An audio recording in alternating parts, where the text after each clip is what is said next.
Hey, how you doing? This is Tom, and this is Tom's Radio Room Show. And today I'm going to show you a ebook on ham radio. This ebook was sent to me by one of my subscribers who wishes to remain anonymous. That's okay, and I appreciate him sending me this book for review. And I'm going to show it to you right now. Let's go to my Kindle's application.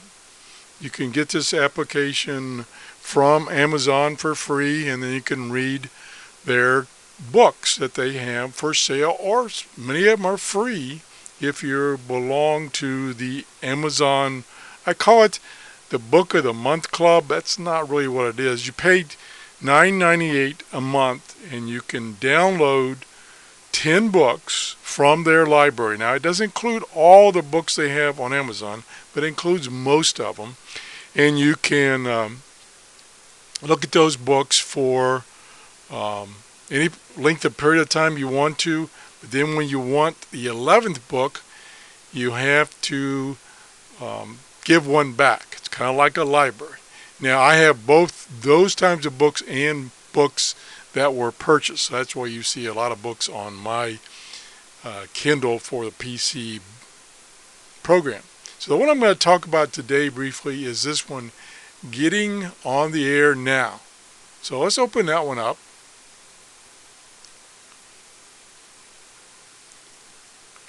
Here it is. It's by Don Keith in for KC. He's an amateur radio operator, and it's a guide to getting the most out of amateur radio. And how he approaches that is he starts off and talks about 3 scenarios that happen to people who get into amateur radio. And basically he describes getting like your technician's license, which is the easiest one to get, and getting a handheld radio, trying a couple of contacts, and then kind of losing interest. And so the first quite a few pages is talking about these scenarios. And see, I think I just passed it. Yeah, here it is. It says what this book is about, and it says, let me make an assumption here. If you're reading this introduction, you fall into one of the following 4 categories. And they are basically, you're interested in ham radio and you're trying to learn about it. You've done the work and study, and you've done your test. You got your license, and you play with an HT, and you kind of lost interest, and so on down. So there's 4 categories this book is for. Now, then it talks about the scenario where you can get into what's called he calls the HT trap, the handheld portable transceiver trap, where you get your license, you buy one of these, you can get them for $30 now, a Bofang little transmitter, and you get on the air and you can't find anybody to talk to, and just get burnt out. So you put it in the drawer and you don't go back to it, because you don't realize there's many other things you can do with your amateur radio license. So he goes into that detail, what kind of scenario you can get into and what kind of trap you can get into. Then he starts talking about what you can do to get out of that pit you're in, that pity pit you're in. And the things that are out there, it's available to you, things you can do with your amateur license, how to talk to people and stuff like that. Then he goes into putting a station together, what transmitters or receivers you need, what to look for, choosing a transceiver here, where to purchase them, either new or used, where you can find reviews of stuff to buy used. And it gives you a lot of examples that he knows about. Now, this gentleman has been into amateur radio for a long time. He's also been into broadcasting, so he knows the subject. Okay, then he goes into accessories you need to set up a station, like a 12-volt power supply, for instance, microphone, a good watt meter, dummy loads, antenna switches, computer, antennas and towers. And then chapter 5 is the the top 5 starter antennas for new hams. It goes into those. First talks about the half-wave long wire dipole and what that is and how it works and how well it works. The doublet with a parallel feed line. The quarter wave vertical antenna. The horizontal loop antenna, which is the more, I call it complicated and it needs more space to set up. And then finally, he talks about my favorite antenna, the G5RV, which is I consider it a compromise antenna, and it's very simple to set up. And then it gives you a bunch of websites to get information about antennas and types of antennas. Then chapter 6, what to expect on the amateur radio HF bands. And this is where it can get to be fun, is working the high frequency bands. Now you have to have a higher level license here in the United States. You have to go one above the technicians to a general class. The general class used to require you to be able to send and receive Morse code.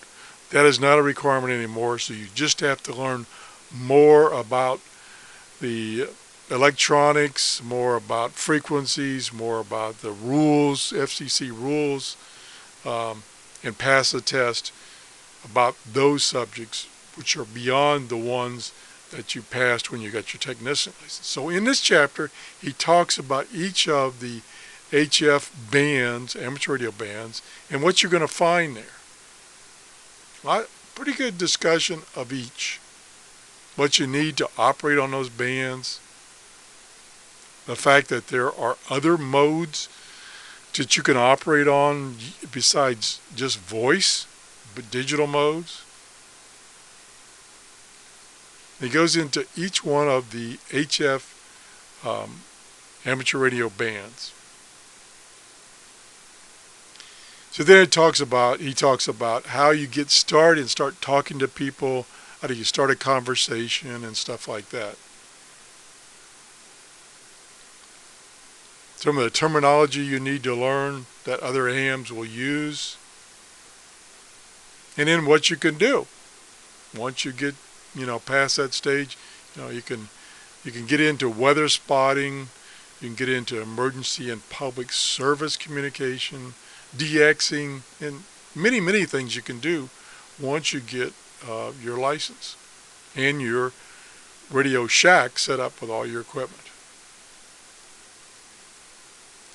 Then he talks about asking help, and then the final part. Now we're 33% through this book.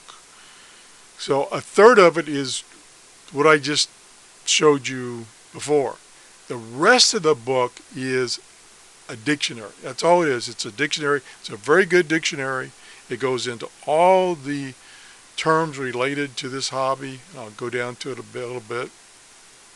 So here it is, starting off with A's, and it's a lot of pages on just the definition of terms. So 2/3 of this book, and I think it's close to 300 pages total. Now these are, when I say pages, ebook pages are much smaller than the standard book page, hard copy pages. They're smaller, so it might be equivalent to 150 pages on a normal size book. Keep that in mind.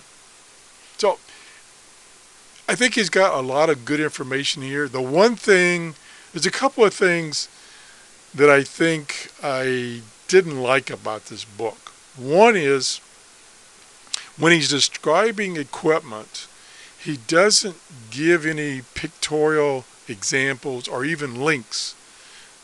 So you can kind of see in the book what he's talking about. You know, many other books that I've reviewed on this type of subject, they've had pictures. And I think that's very important to have pictures for examples. A picture of a transceiver, a picture of a meter, a picture of antennas.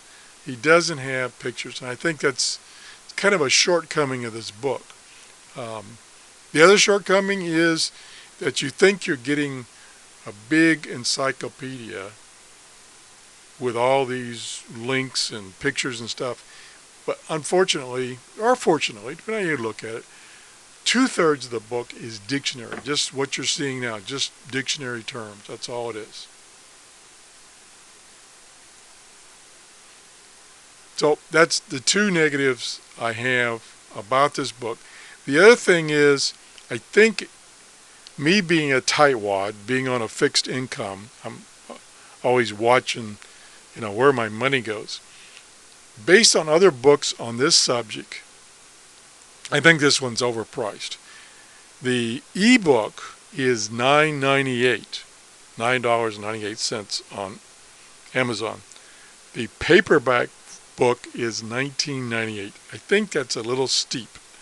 I think if the ebook was more like $5, and I've seen books like this as cheap as $2.99, I think it would be a reasonable price.